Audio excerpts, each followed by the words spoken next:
తులారాశి వారికి అమృత గడియలు ప్రారంభమయ్యాయి. 10 ఏళ్ల పాటు తిరుగులేదు. ఊహించని పరిణామాలు ఈ విషయంలో జాగ్రత్త. అసలు తులారాశి వారి జీవితంలో ఏ విధంగా ఉండబోతుంది? వీరికి ఎటువంటి అదృష్టం కలగబోతుంది? వీరి జీవితంలో విద్య, ఉద్యోగ, వ్యాపార, వైవాహిక జీవితాల్లో ఎటువంటి మార్పులు రాబోతున్నాయో కూడా మనం ఇప్పుడు తెలుసుకుందామండి. అంతకన్నా ముందుగా మీలో ఎవరైనా సరే కొత్తగా మన ఛానల్ని చూస్తూ ఉన్నట్లయితే తప్పకుండా వీడియోని అయితే లైక్ చేయండి. తప్పకుండా మన ఛానల్ని సబ్స్క్రైబ్ చేసుకోవడం మర్చిపోకండి. సబ్స్క్రైబ్ చేసుకోవడంతో పాటుగా పక్కనే ఉన్న బెల్ ఐకాన్లో ఆల్ని ట్యాప్ చేయండి.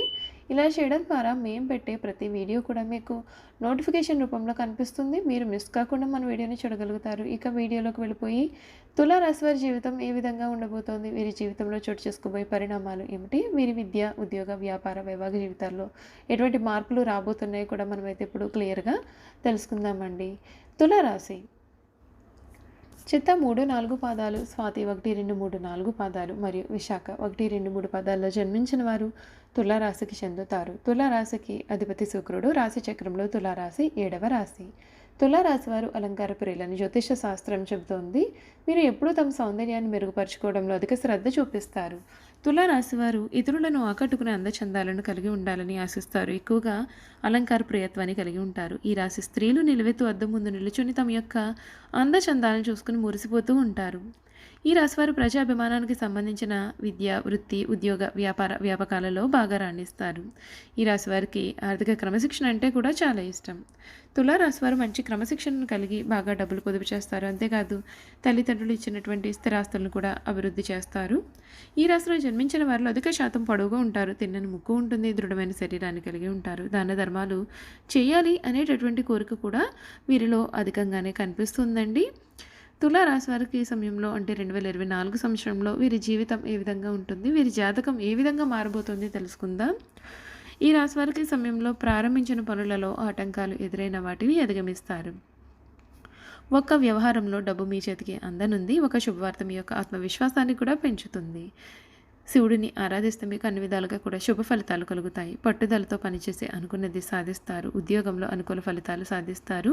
ఒత్తిడిని అధిగమిస్తారు. కాలాన్ని సద్వినియోగం చేసుకుంటారు.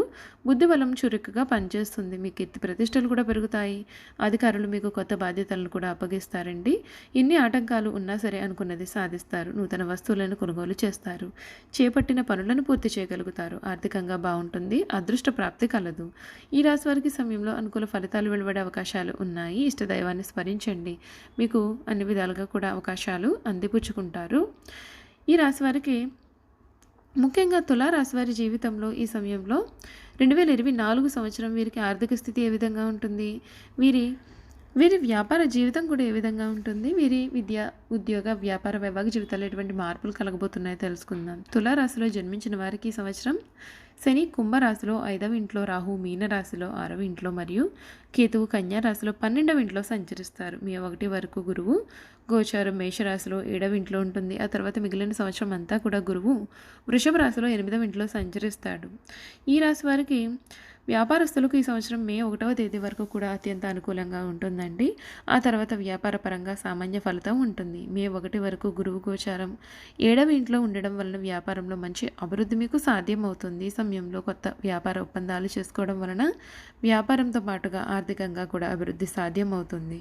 గురువు దృష్టి 3వ ఇంటిపైన మరియు 11వ ఇంటిపైన ఉండడం చేత మిత్రులు లేదా పరిచయస్తులు సహాయంతో వ్యాపారం అభివృద్ధి చెందుతుంది. ముఖ్యమైన వ్యాపార ఒప్పందాలు పూర్తి అవ్వడానికి వీరి సహాయం చాలా అవసరమవుతుంది. ఈ సమయంలో రాహు గోచారం 6వ ఇంట్లో ఉండడం వలన బ్యాంకు లేదా ఆర్థిక సంస్థల సహాయం కూడా ఈ వ్యాపార అభివృద్ధికి తోడ్పడతాయి. కొత్తగా వ్యాపారం ప్రారంభించాలి అని అనుకునేవారు కానీ, వ్యాపారంలో పెట్టుబడి పెట్టాలి అని అనుకునేవారు కానీ మే 1వ తేదీలోపు ఈ పని చేయడం మంచిది. ఆ తర్వాత సమయం పెట్టుబడులకు అయితే అనుకూలంగా ఉండదు. మే 1 వరకు కూడా గురువు మరియు రాహు గోచారం అనుకూలంగా ఉంటుంది కాబట్టి ఈ సమయంలో వ్యాపారానికి సంబంధించిన కోర్టు కేసులు కానీ ఇతర వివాదాలు కానీ మీకు అనుకూలంగా పరిష్కారం అవుతాయి. దానికి కారణంగా వ్యాపార పరంగా ఉన్న సమస్యలన్నీ కూడా ఈ సమయంలో తొలగిపోతాయి.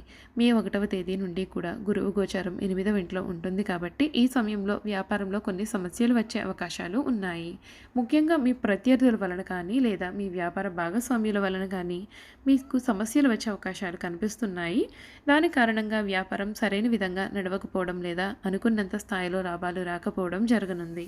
ఈ సమయంలో 7వ ఇంట్లో శని దృష్టి కారణంగా మీరు స్వయంకృత తప్పిదాలు కారణంగా వ్యాపారంలో ఇబ్బందులను ఎదుర్కోవడం కానీ లేదా ఆర్థిక నష్టాలను ఎదుర్కోవడం కానీ జరుగుతుంది. 6వ ఇంట్లో రాహు గోచారం కారణంగా సమస్యలు వచ్చినప్పటికీ వాటిని ఎదుర్కొనే అవకాశాలు లభించడం చేత మీరు ఇబ్బందులు ఉన్నప్పటికీ కూడా వ్యాపారాన్ని ముందుకు తీసుకువెళ్ళగలుగుతారు. ఈ సమయంలో కొత్త వ్యాపార ఒప్పందాలు లేదా ప్రారంభం చేయడం అంతగా అనుకూలించకపోవచ్చు. మిమ్మల్ని ప్రలోభపెట్టి తమ యొక్క పనులు చేసుకునేలాగా కొంతమంది ప్రయత్నం చేసేలాగా అవకాశం ఉంటుంది. ముఖ్యంగా వ్యాపారంలో ఆర్థికపరమైన పెట్టుబడుల విషయంలో ఇటువంటి ప్రయత్నాలు జరిగే అవకాశం అయితే కనిపిస్తోందండి. తొందరపడి నిర్ణయం తీసుకోవడం వలన తర్వాత నష్టపోయే అవకాశాలు కూడా కనిపిస్తున్నాయి. ఒకవేళ తప్పనిసరి పరిస్థితుల్లో ఇటువంటి ఒప్పందాలు చేయాల్సి వచ్చినప్పుడు నిపుణుల లేదా శ్రేయాభిలాషుల సలహాలు తీసుకుని ముందుకు వెళ్ళడం మంచిది. ఈ సంవత్సరం కేతుగోచరం 12వ ఇంట్లో ఉంటుంది కాబట్టి మీరు నష్టం కలిగించే వాటిపైన ఎక్కువ దృష్టి పెట్టే అవకాశాలు కూడా ఉన్నాయి. ముఖ్యంగా మీ ఆలోచనలపైన ఆచరణపైన ఎదుటివారి ప్రమేయం ఎక్కువగా ఉండడం చేత మీరు సొంత నిర్ణయాలు తీసుకోలేకపోతారు. వీలైనంత వరకు 1కి 2 సార్లు ఆలోచించి నిర్ణయాలు తీసుకోవడం మంచిది. తులారాశిలో జన్మించిన వారికి ఈ సంవత్సరం ఉద్యోగపరంగా మిశ్రమ ఫలితాలు ఉంటాయి. మే 1 వరకు కూడా గురువు గోచారం అనుకూలంగా ఉంటుంది కాబట్టి ఉద్యోగంలో అభివృద్ధి సాధ్యపడుతుంది. ముఖ్యంగా గురువు దృష్టి లాభస్థానం పైన ఉంటుంది కాబట్టి మీరు చేపట్టిన పనుల ద్వారా మీరు విజయాలు సాధించడమే కాకుండా మీ యొక్క వృత్తిలో అభివృద్ధికి దోహదపడతాయి. అంతేకాకుండా ఈ సమయంలో పై అధికారుల లేదా సహోద్యోగుల సహకారం కూడా మీ వృత్తిలో అభివృద్ధికి సాధ్యపడుతుంది. ఈ సమయంలో వృత్తి మార్పు చేసుకునేవారు లేదా ఉద్యోగం చేస్తున్నటువంటి ప్రదేశం నుండి అనుకున్న ప్రదేశానికి బదిలీ కావాలి అని కోరుకునే వారికి వారు అనుకున్న ఫలితం వీరికి లభిస్తుంది. వారు కోరుకున్న మార్పులు కూడా లభిస్తాయి. గురువు దృష్టి 1 పైన ఉండడం చేత మీరు చేసే పనిని నిజాయితీగా ఏకాగ్రతగా చేయడం వలన మీ కార్యాలయంలో మీ పై అధికారులు మెప్పును పొందడమే కాకుండా మీ సహోద్యోగుల ప్రేమాభిమానాలను కూడా మీరు పొందబోతున్నారు. మీరు ఇచ్చే సలహాలు సూచనలు అవసరమైనప్పుడు మీరు చేసిన సహాయం కారణంగా మీ తోటి ఉద్యోగులకు లాభం అయితే జరిగే అవకాశాలు కూడా ఈ సమయంలో కనిపిస్తున్నాయి. మే 1వ తేదీ నుండి గురువు గోచారం 8వ ఇంటికి మారడం పరిస్థితిలో కొన్ని మార్పులు చోటు చేసుకుంటాయి. గతంలో ఉన్న విధంగా మీ వృత్తిలో ఇతరుల సహకారం కూడా మీకు తగ్గుతుంది. మీరంటే మిగిలిన వారికి ఈర్ష్య కానీ ద్వేషం కానీ ఏర్పడతాయి. దాని కారణంగా మిమ్మల్ని ఏదో ఒక రకంగా ఇబ్బంది పెట్టాలని కొంతమంది ప్రయత్నాలు చేస్తారు. అలాగే మీ గురించి చెడుగా చెప్పడం వలన కానీ గతంలో మీరు చేసిన తప్పులు ఎత్తి చూపుతూ మిమ్మల్ని అవమానపరచాలి అని కానీ కొంతమంది ప్రయత్నం చేసే అవకాశాలు ఉన్నాయి. ఇటువంటి సందర్భాలను మీరు ధైర్యంగా నిజాయితీగా ఎదుర్కొనడం మంచిది. 12వ ఇంట్లో కేతుగోచారం కారణంగా నిర్ణయం తీసుకోవడంలో లేదా మీపై ఇతరులు చేస్తున్న ఆరోపణలు ఎదుర్కోవడంలో మీరు కొంత భయానికి సంకోచానికి లోనయ్యే అవకాశాలు ఉంటాయి. అలాగే మీరు మీ కార్యాలయంలో ఒంటరి వారు అయ్యారనే న్యూన్యత భావానికి కూడా గురి అయ్యే అవకాశాలు కూడా కనిపిస్తున్నాయి.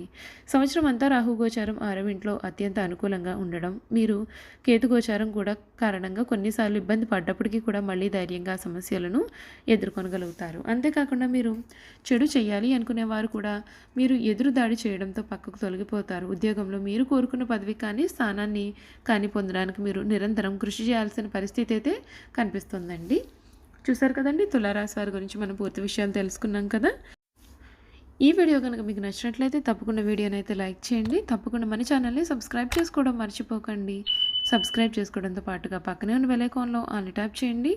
ఇలా చేయడం ద్వారా మేము పెట్టే ప్రతి వీడియో కూడా మీకు నోటిఫికేషన్ రూపంలో కనిపిస్తుందండి. మీరైతే మిస్ కాకుండా మన వీడియోని చూడగలుగుతారు. Thank you for watching.